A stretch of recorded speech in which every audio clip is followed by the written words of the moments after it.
Hi, I wanted to answer Steve's question on how I created Mark.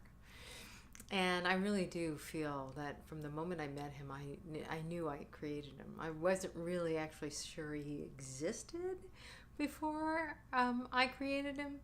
But I have apologized for the backstory he had to have for in order to get created.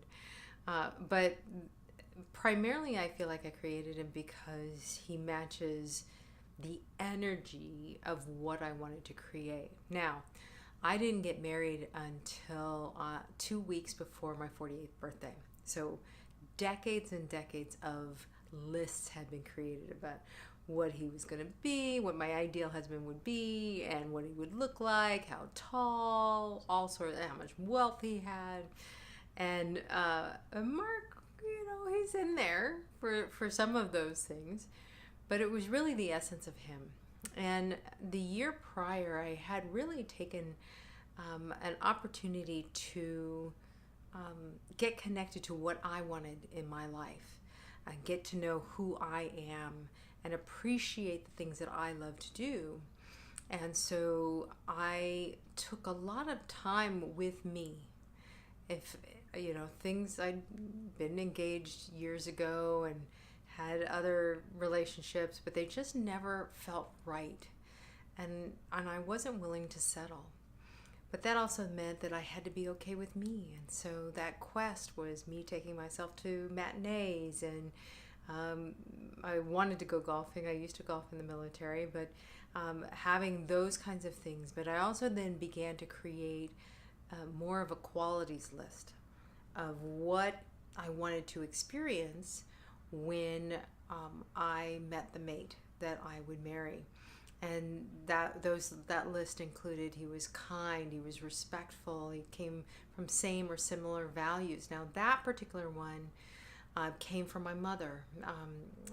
She had told me many decades ago, make sure you find someone who has similar values and interests and hobbies, because there may be days when you don't think you love them anymore, but at least you like them and you like being around them.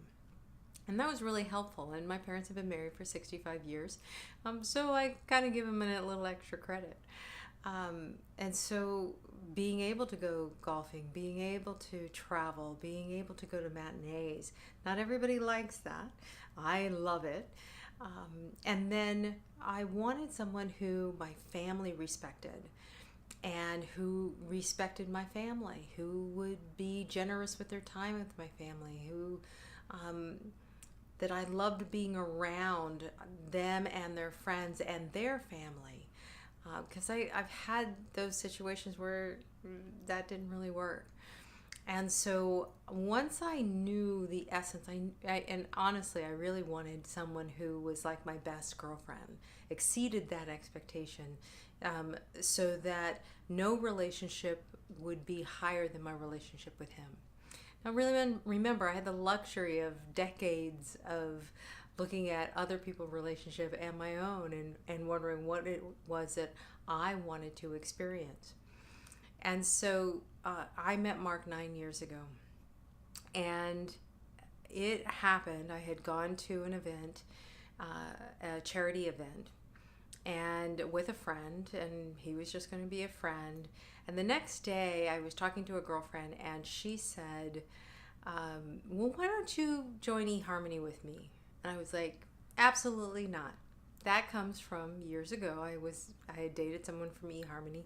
I didn't have the discernment that I knew I needed to know if he was right for me. And I was talking to her on the phone, and I was like, no, under no circumstances. And I picked up this, and that was easy button. And I said on my mic, I was like, it should be this easy. That was easy. And I was like, angels, I want this. That was easy. Go find him. You know exactly what I want. Go find him wherever he is and bring him to me. And I was really serious about that. And that was my conviction in that moment. And 2 days later, my bosses came in to see me in my corporate job. I was a director of e-commerce, and they said, hey, would you be, we need to start looking at new platforms, and would you take a look at some platforms that we give you? And the first one we would like you to take a look at is eHarmony. And I was like, note to self, I'm not going to bypass this if something real is happening. So I called my girlfriend. The next day we did my test. The other thing I was really clear about was I was going to answer this test for the first time from who I truly am. And that's what I needed her help with, is as I was answering questions in the past, I'd answered them from should, which is why I got close but not fully in. And so I was like, he's going to love me exactly the way I am. Some of you know I used to have piles. I've been cleaning them up. And love me for who I am, and I'm not changing, and really came from that place of acceptance of myself mostly. And so I entered that.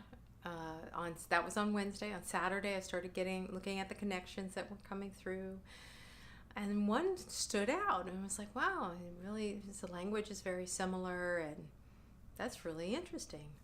And then on Sunday, this particular person opened communication, and on eHarmony, there are 5 levels of communication. You go back and forth, and you start with multiple choice, and then values, and then open-ended questions.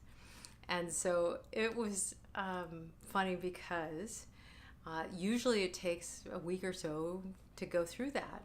And we did it in one day.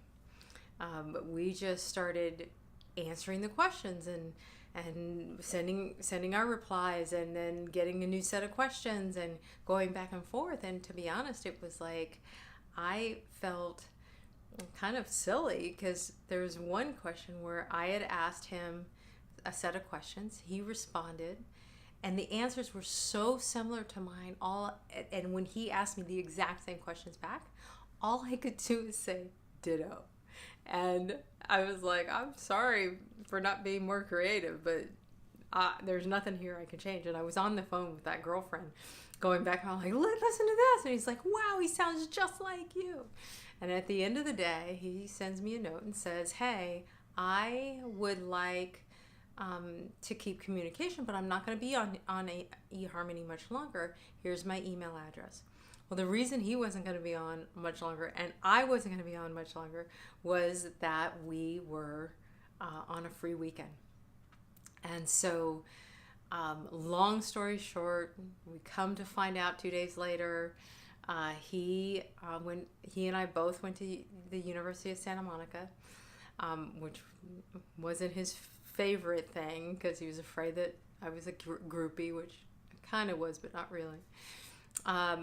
We learned, we didn't meet for 3 weeks, but in that time frame, we emailed back and forth a total of 65 pages, single space typed pages of emails, went back and forth, and phone calls. So we got to know each other really well. And I had met one of his ex-wives, and I'm his last wife, which is also part of the creation, because I really wanted someone who was also, it was okay that they had been married, but they had worked out their issues.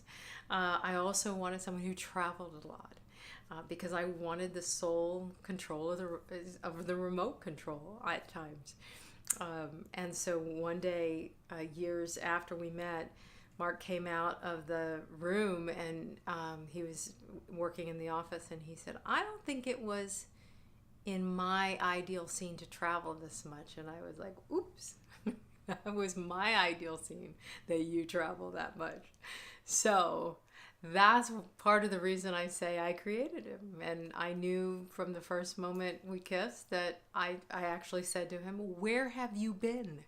I have searched everywhere for you. I have looked under every rock for you, because I just knew. And so I knew he was mine. And so from 9 years and 9.5 years to today, that's all she wrote. And it's my creation. There's no one who's kind of built like that that's perfect for me, and the way he is, and the way he is with my family, and how much my family loves him. It was very deliberate, but it wasn't necessarily that list of, he's 6'2" and he's this and he's this and he's this. It was really the essence and the clarity of of what I wanted to experience, and my heart and my acceptance of myself as I am, knowing that I couldn't change him, whoever he was. I never wanted to be in that, he has potential. I lived through that before in a multitude of ways. But to just be anchored in, I must accept him as he is. And there's a lot more that goes with that, but that's just the high level of how I created Mark. So I hope you enjoyed that. Let me know. Have a great day.